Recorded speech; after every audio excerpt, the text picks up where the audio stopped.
On va aborder le dernier sujet important de votre dernier livre notamment, c'est la question de la transition écologique et de son financement. Oui.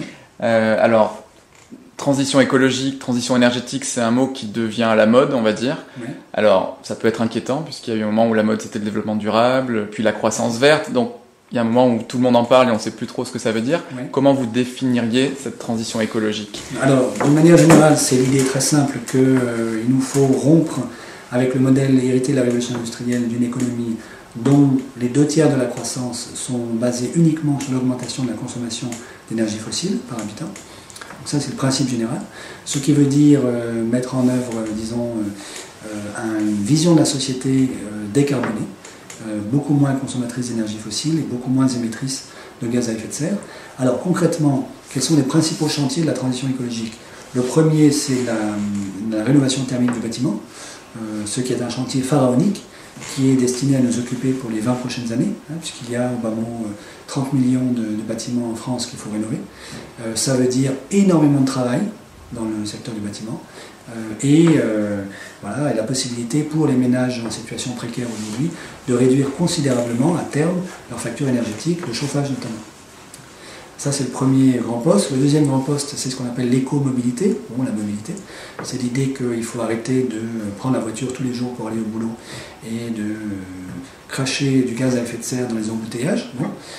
Mais c'est plus facile à dire qu'à faire, c'est-à-dire ça veut dire substituer les transports en commun à la voiture, substituer le train au camion qui transporte les produits que nous importons.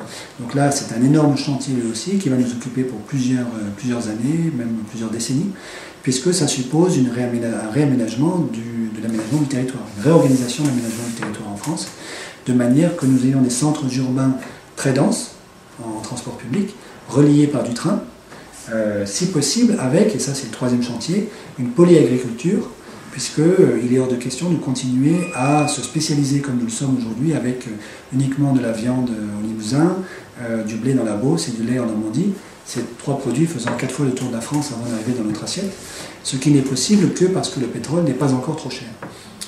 Voilà. Et puis évidemment, dans le troisième chantier, il y a aussi le verdissement des processus industriels. Voilà. Donc ça, c'est 3 énormes chantiers. La Commission européenne a évalué à 6 millions le nombre de créations d'emplois que ça pourrait générer dans les années à venir en Europe, ce qui veut dire au moins 1 million en France, ce qui est très très loin d'être négligeable. Combien ça coûterait? Donc évidemment, il y a des batailles d'experts sur le chiffrage du coût de la transition, mais on peut dire au moins, vraisemblablement, c'est au minimum 30 milliards d'euros par an, tous les ans, pendant 10 ans, et plus vraisemblablement quelque chose qui tourne autour de 50-60 milliards d'euros. Ce qui veut, pour la France, ce qui veut dire, disons, soyons pessimistes, 600 milliards d'euros sur 10 ans. Même 600 milliards d'euros sur 10 ans, c'est beaucoup moins que ce que nous coûtent les banques, que ce que nous coûte le sauvetage des banques. Donc il est faux, c'est juste faux de dire que la transition écologique coûte trop cher.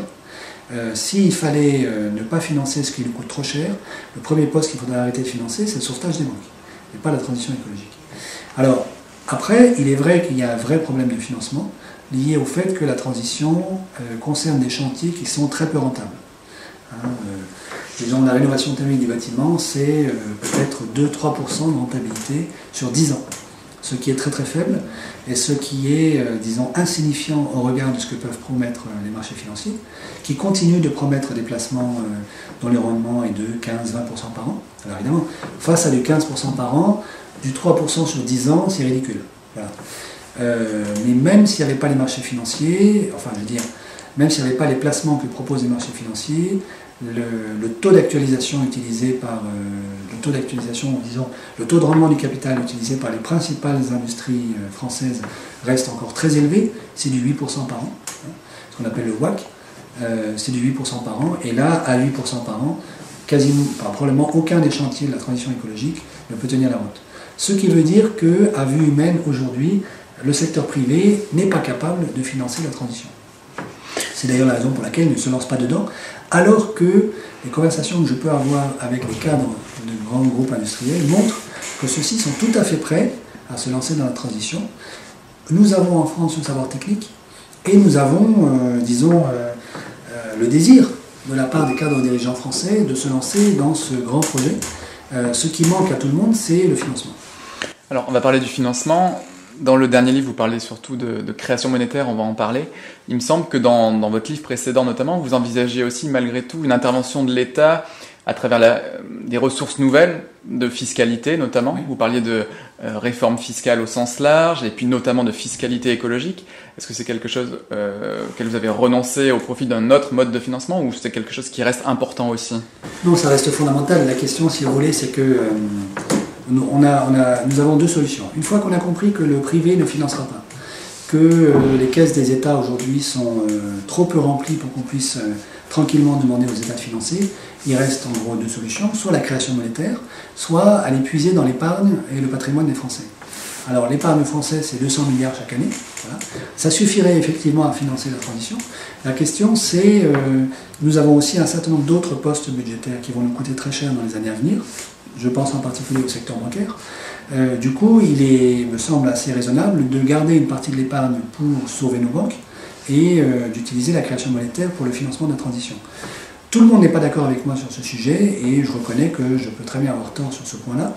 On pourrait imaginer d'inverser les rôles, c'est-à-dire d'utiliser l'épargne des Français pour recapitaliser les banques lorsqu'elles iront très mal et d'utiliser la création, c'est le contraire, d'utiliser la création monétaire pour recapitaliser les banques lorsqu'elles iront très mal et d'utiliser l'épargne des Français pour financer la transition.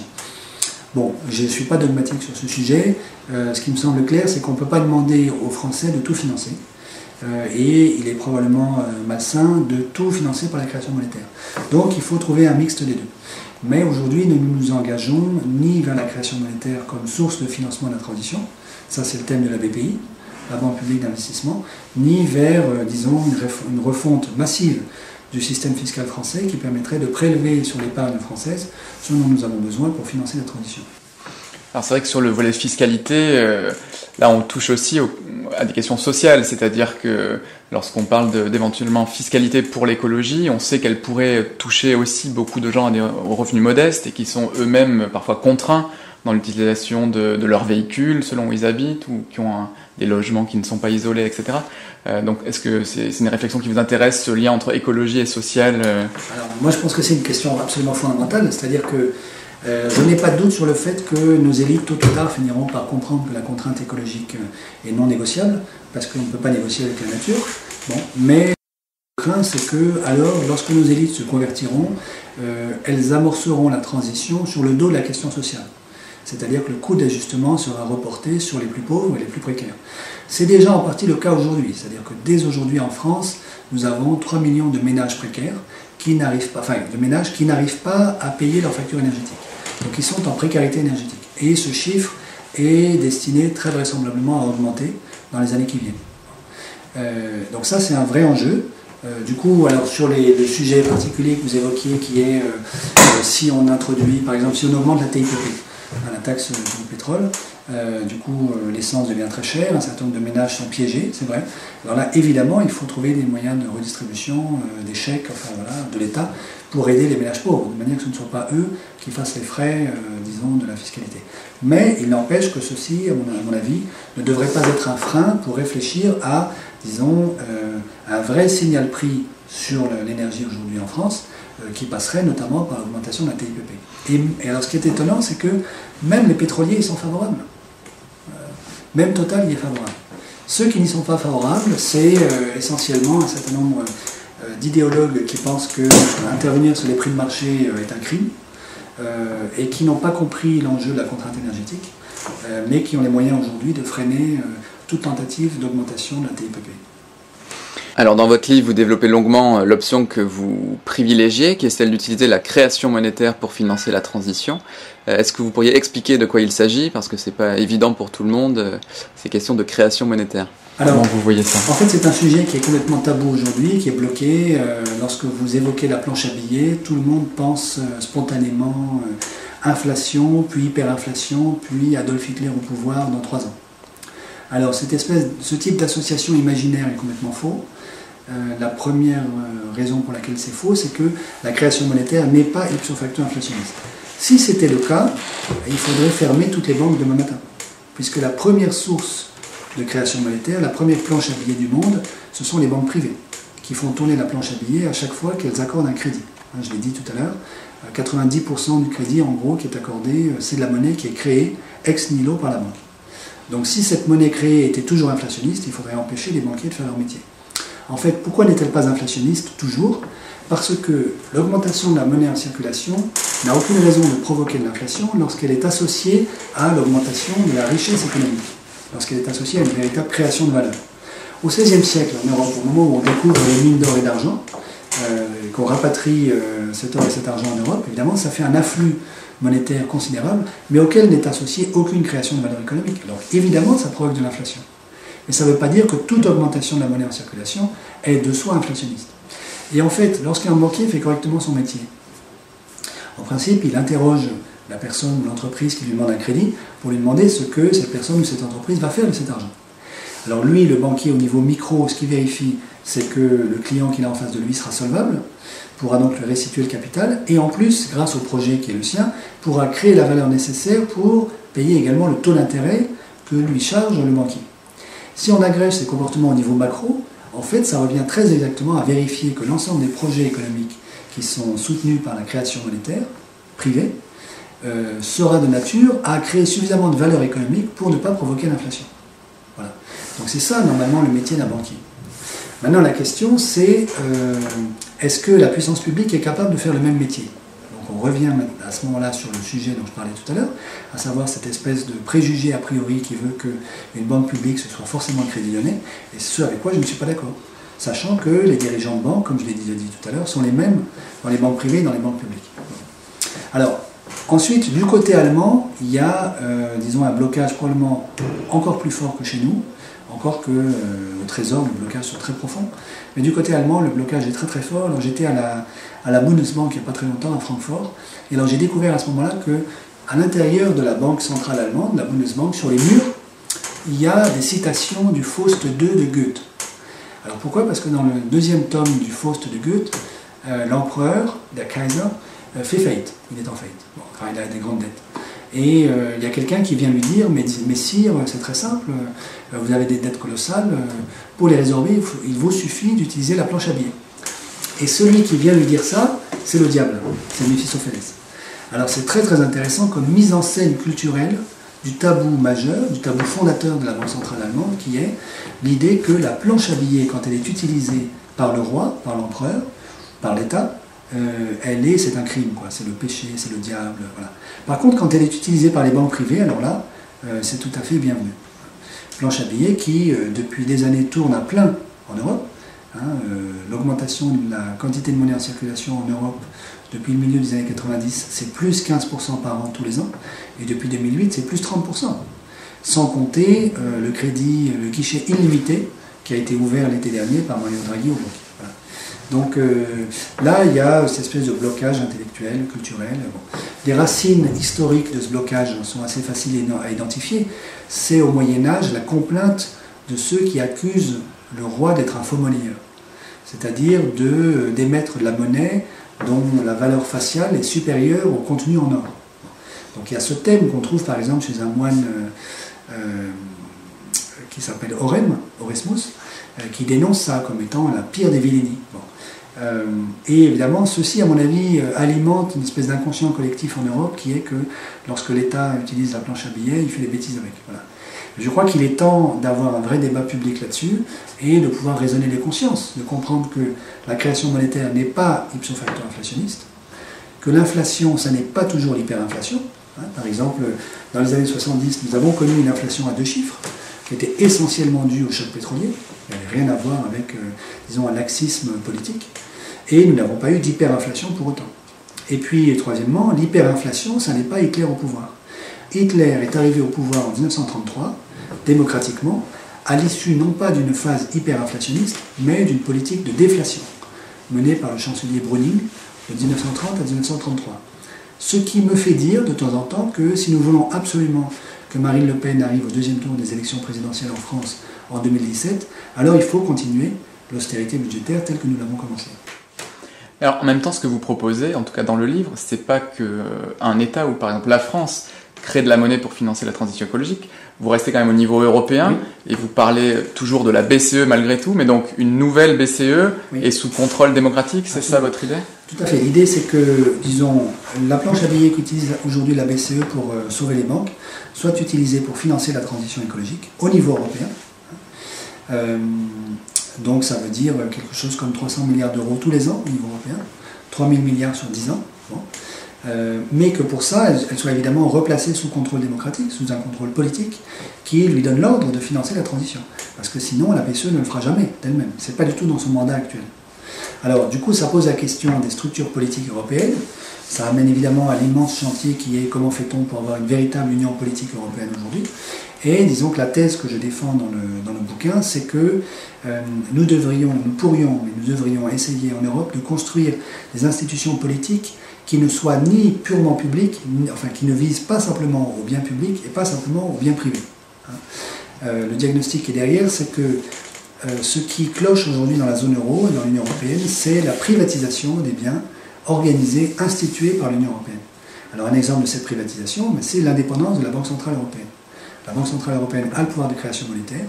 Elle a été rendue indépendante du pouvoir politique à cause du préjugé dont j'ai parlé, qui est que le pouvoir politique est incapable d'utiliser de manière intelligente et sage le pouvoir de création monétaire. Mais du coup, ça veut dire que la BCE est sous la férule des banques privées.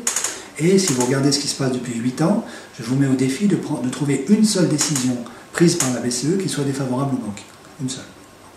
Un autre exemple de la privatisation en Europe, c'est la Commission européenne. La Commission européenne n'a aucune légitimité démocratique, elle n'est pas élue, et pourtant elle est à la fois l'exécutif de l'Union européenne et elle a le pouvoir législatif.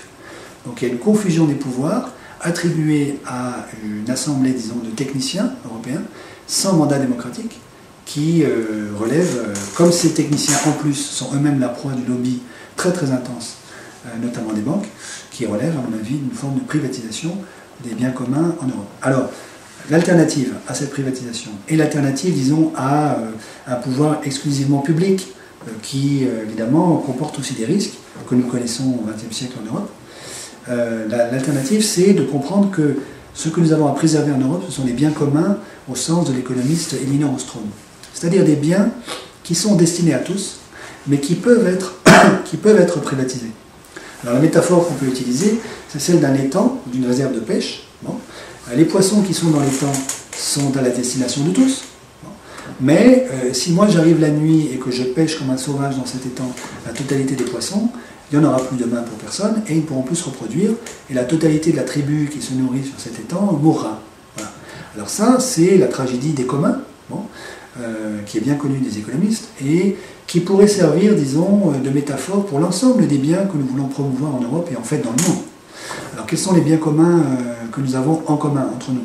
Évidemment, il y a la question écologique, l'environnement. L'environnement est typiquement un bien commun, que certains sont capables de détruire par leur initiative privée, alors que la qualité de l'environnement, les écosystèmes, une terre habitable, c'est a priori destiné à tous. Voilà. Mais il n'y a pas que l'écologie et l'environnement, il y a aussi par exemple la monnaie et la liquidité. La liquidité et le crédit. Si on comprend que la monnaie, sous ces deux attributs qui sont la liquidité, le fait que je peux revendre demain matin ce que je possède, ou acheter si j'ai les fonds pour ce que je souhaite, et puis d'un côté le crédit, le fait que je puisse emprunter pour mener un projet économique sérieux, ces deux attributs de la monnaie, en réalité, devraient être ouverts et destinés à tous, mais peuvent être privatisés. C'est ce à quoi on assiste aujourd'hui, puisque par exemple, on a une restriction du crédit bancaire à l'économie réelle, on a un refus de la part du secteur bancaire de financer la transition écologique. Donc ça, c'est lié à quoi? C'est lié à la défense par le secteur bancaire de ses propres intérêts privés. Les banques refusent de financer parce qu'elles ne veulent pas réduire leurs profits, elles ne veulent pas réduire les dividendes qu'ils accordent aux actionnaires. Alors évidemment, pour se justifier, elles disent « mais nous ne pouvons pas inventer de la monnaie, il n'y en a plus, il n'y a plus d'argent. » Bon. Et c'est très coûteux d'aller chercher de l'argent sur les marchés financiers. Ce faisant, elles jouent sur l'ignorance du grand public qui croit que les banques ne créent pas de monnaie, qui ignore que les banques, par fonction, ça crée la monnaie. La véritable réponse, c'est que les banques devraient dire, c'est nous ne voulons pas créer la monnaie nécessaire pour accorder les crédits dont l'économie réelle a besoin, ou dont la transition écologique a besoin, parce que ça ne nous intéresse pas. Ça ne favorise pas la maximisation du profit dans laquelle nous sommes engagés. Ce qui est une réponse d'ordre complètement différent, évidemment. Alors, ça, c'est un exemple de privatisation du crédit. Et la privatisation de la liquidité, mais c'est ce à quoi on observe, ce à quoi on assiste pendant les grands cracks, par exemple en 2008, où vous avez toute une série de marchés qui deviennent complètement illiquides, ceux qu'on appelle les market makers, qui sont supposés garantir la liquidité, qui est toujours le même argument qu'on resserre à chaque fois qu'on veut légitimer en finance la dernière monstruosité à la mode. Ceux qui étaient supposés garantir la liquidité ne l'ont pas fait. Pourquoi? Parce que quand ils se mettent à pleuvoir, ils se retirent des marchés financiers. La seule institution qui a garanti la liquidité des marchés au moment de la tempête de 2008, c'est la Banque centrale. Tous les autres fonctionnent comme des parapluies qui ne s'ouvrent que quand il fait beau. Vous voyez, donc ils ne servent à rien. Parce que dès qu'il pleut, ils se ferment, parce que ça ne sert plus leurs intérêts, et donc ils ne sont plus utilisables. Voilà. Alors ça aussi, c'est un exemple de privatisation de la liquidité sur les marchés. Et donc vous dites, voilà, le propos du livre, c'est crédit et liquidité, comme l'environnement d'une certaine façon, doit être un bien commun, géré donc au niveau européen et pas seulement de chaque État, oui. Mais avec un contrôle démocratique. Alors comment ça pourrait fonctionner? Ce serait une BCE, en quoi serait-elle différente de la BCE actuelle? Alors ce serait une BCE qui aurait des comptes à rendre, par exemple, auprès d'une chambre européenne, dont les membres seraient constitués par exemple des commissions d'économie et des finances des parlements nationaux, et d'un certain nombre de parlementaires européens élus, qui auraient la possibilité de saisir la BCE et de lui donner des directives allant bien au-delà du mandat actuel de la BCE. Et notamment lui donner la directive d'avoir à financer la transition écologique. Et donc finalement, vous êtes pour le fameux saut fédéral, c'est-à-dire qu'il faut aller plus loin dans l'Europe politique.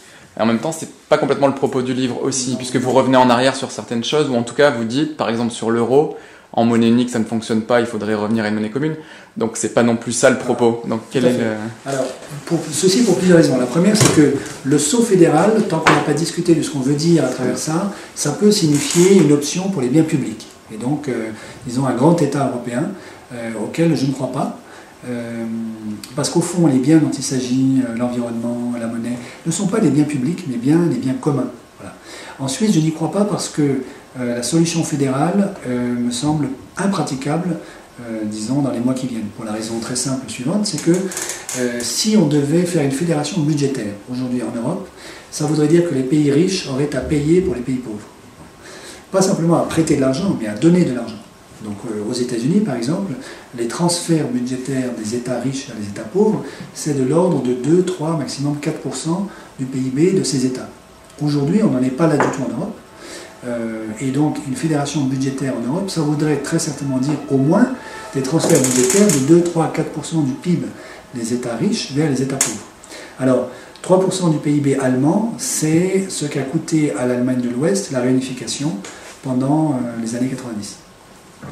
Est-ce que nous sommes en mesure aujourd'hui d'exiger de l'Allemagne qu'elle opère le même sacrifice qu'elle a opéré pour l'Allemagne de l'Est, mais cette fois-ci pour les Grecs, les Portugais, les Espagnols, les Italiens, les Irlandais? Je n'en suis pas sûr. Et j'en suis d'autant moins certain qu'entre-temps, la facture s'alourdit tellement. C'est-à-dire que les plans d'austérité que nous imposons aux pays pauvres fait tellement régresser le PIB de ces pays, que les dettes publiques de ces pays augmentent tellement vite, que du coup, la facture pour l'Allemagne, par exemple, aujourd'hui, si elle devait financer les pays du Sud, serait bien supérieure à 3-4% du PIB allemand. Selon les calculs de certains économistes, cet été, ce serait plutôt autour de 10% du PIB allemand. Et là, à hauteur de 10%, je ne vois pas quel gouvernement allemand, quelle que soit sa couleur politique, quelles que soient ses convictions européennes, je ne vois pas quel gouvernement pourrait convaincre les classes moyennes allemandes de sacrifier 1/10 du PIB allemand chaque année pour solvabiliser les pays du Sud. Donc je ne crois pas, malheureusement, à un saut fédéral budgétaire européen dans les mois qui viennent et probablement dans les années qui viennent. Du coup, je crois que nous devons nous orienter vers des institutions hybrides, des institutions mixtes, des institutions justement qui favorisent le bien commun. Alors ça veut dire au niveau de la devise, à mon avis, passer de l'euro monnaie unique à l'euro monnaie commune. Alors qu'est-ce que c'est? Ça veut dire que nous gardons l'euro pour les transactions hors de la zone euro et que nous revenons à des devises nationales pour les transactions internes à la zone euro. Pourquoi? Parce que ça permet aux pays de dévaluer leur devise, en particulier par rapport aux marques. Bon. Mais évidemment, ça ne veut pas dire qu'il faille retourner à des devises qui seront de nouveau ballottées par les marchés d'échange, comme c'était le cas dans les années 90. Il faut absolument sortir de la tyrannie des marchés et donc faire en sorte que les taux de change entre devises à l'intérieur de la zone euro puissent être négociés politiquement. Donc ça suppose de se mettre autour de la table des négociations et de discuter entre nous. Ce qui revient à réapprendre à parler entre Européens plutôt que de laisser les marchés financiers décider tout à notre place. Donc ça, c'est pour l'euro-monnaie commune. Et disons que c'est ça la ligne directrice que j'essaie de favoriser pour l'ensemble des institutions européennes.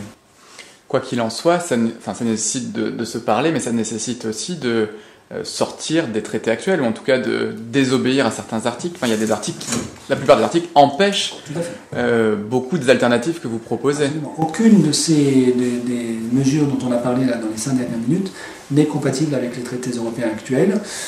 Cela dit, de mon point de vue, les traités ont eux-mêmes été largement bafoués depuis 2008. Donc, ils ne sont lettres vivantes que pour ceux qui utilisent ces traités pour imposer des politiques de rigueur budgétaire. Il est vrai que nous venons de nouveau de signer le TSCG, le traité pour la stabilité, la coopération et la gouvernance, qui est un pas de plus vers l'institutionnalisation au niveau européen de la rigueur budgétaire, ce qui me semble une bêtise. Donc c'est vrai que nous empruntons la direction exactement opposée à celle que je propose. Voilà. Du coup, la question que ça me pose, c'est comment on peut mettre en œuvre de vrais changements? Est-ce qu'il faut attendre un effondrement du système, une révolte des gens, ou est-ce que vous croyez encore qu'une solution intelligente et concertée est envisageable? Je souhaite évidemment qu'il y ait une révision de toutes ces décisions qui soient prises dans la concertation. J'avoue que je suis pas très optimiste sur les chances du dialogue, mais enfin je continue de vouloir œuvrer dans cette direction parce que ça me semble la seule viable en réalité. La solution violente, qui n'est pas une solution, mais elle pourrait s'imposer d'elle-même. Je connais un certain nombre de politiques, comme je le disais tout à l'heure, qui disent dans les couloirs que nous ne changerons de politique en Europe que le jour où les politiciens se feront eux-mêmes tuer. Voilà, ça n'est pas du tout ce que je souhaite, mais c'est une des voies possibles, malheureusement. L'autre voie, c'est ce que je disais tout à l'heure, c'est la stratégie japonaise, c'est-à-dire une très très lente agonie de l'économie européenne pendant des années, une entrée dans la trappe déflationniste, des populations qui continueront de défiler dans la rue comme elles le font déjà actuellement, mais qui ne seront pas relayées par les médias, comme c'est déjà le cas aujourd'hui, qui ne seront pas relayées par la classe politique. Voilà, ça peut durer très très longtemps, jusqu'à ce qu'il y ait une nouvelle donne dont je ne sais pas très bien comment elle peut arriver. Donc vous, d'une certaine façon, par votre travail, vous préparez ou vous creusez des alternatives pour le cas où les choses changent, le contexte change, et il faudrait alors, on pourrait alors tenter de mettre en œuvre des changements radicaux pour le coup. Tout à fait. Parce que il me semble que l'une des difficultés, par exemple, des indignados en Espagne, des indignés, c'est qu'ils ont beaucoup de mal à formuler des propositions alternatives. Alors évidemment, vous pouvez descendre dans la rue pendant des mois, mais au bout d'un moment, vous vous fatiguez, et si vous n'avez pas d'alternative à proposer, vous n'êtes pas très crédible. C'est l'une des difficultés, disons, des politiques qui n'approuvent pas aujourd'hui la politique mise en œuvre par l'actuel gouvernement, ou en tout cas qui n'approuvent pas les premières mesures actuellement mises en œuvre par le gouvernement, qu'ils soient de droite ou de gauche. C'est qu'ils ont beaucoup de mal à formuler, disons, un programme alternatif cohérent. C'est ça qui nous manque. Donc c'est à ça qu'il faut travailler pour que le jour où la fenêtre politique s'ouvrira, on puisse faire des vraies propositions articulées, cohérentes de sortie de crise. Pour conclure, tenter de conclure de façon positive, le message du livre, c'est malgré tout, que ce soit notamment la transition écologique ou les autres réformes que vous proposez, c'est de ne pas sombrer dans le fatalisme et de se dire on n'est pas condamné non plus au chaos ou à l'agonie pendant 30 ans, tentons malgré tout de réfléchir à autre chose et résistons à ce fatalisme. Oui, moi j'en suis convaincu, je pense qu'on est à un tournant historique, que si on réussit le tournant de la transition écologique, on parlera de cette génération-ci dans les livres d'histoire à la fin du siècle, que si on ne le réussit pas, peut-être qu'on en parlera aussi, mais pas dans les mêmes termes, ou peut-être qu'on n'en parlera pas du tout, parce qu'une bonne partie de l'humanité ne pourra plus lire de livres d'histoire à la fin du siècle. Je suis un peu grandiloquent en disant ça, mais quand vous voyez les sonnettes d'alarme tirées par les climatologues, ça devient vraiment très très alarmant. Mais moi je crois que c'est quelque chose d'extrêmement enthousiasmant, c'est-à-dire qu'on a quelque chose d'aussi extraordinaire à réaliser devant nous que la révolution industrielle, qui va dans une direction complètement différente, construire une nouvelle société propre, moins polluante, extrêmement enthousiasmante, créatrice de travail pour beaucoup de gens, de valeurs inouïes, qui devrait très certainement favoriser, disons, l'épanouissement du lien social. Bon, ça, c'est des choses magnifiques à réaliser. Donc, les années qui vont venir sont très très intéressantes. Merci beaucoup, Gaël Girand. Merci à vous.